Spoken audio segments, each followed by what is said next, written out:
கூட்டணி வச்சா மட்டும்தான் வந்து ஒரு எலெக்ஷனில் ஜெயிக்க முடியும். ஒரு கட்சினா அது கூட்டணி தான், ஒரு தேர்தல்னா கூட்டணி தான், பாலிடிக்ஸ்னாலே கூட்டணி தான் நினச்சிக்கிட்டு இருந்த ஒரு காலகட்டத்தில் 13 வருஷமாக தனித்து நின்று ஒரு ஆண் மகனா அண்ணன் போட்டிக்கிட்டு அந்த ட்ரெண்டையே மாற்றிட்டார் இல்லையா?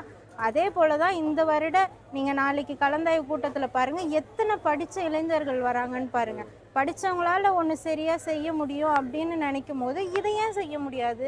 அதை தான் அண்ணன் எங்கள் கையில் ஒப்படைச்சிருக்காரு.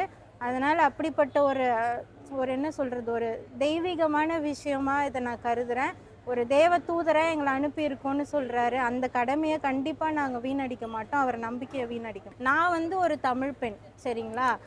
தமிழ் பெண்ணாக இருந்துக்கிட்டு தமிழ் தேசியத்தை முன்வைக்கிற கட்சியில் தானே நான் இருக்கணும். நான் ஏன் திராவிட கட்சிக்கு போகணும்?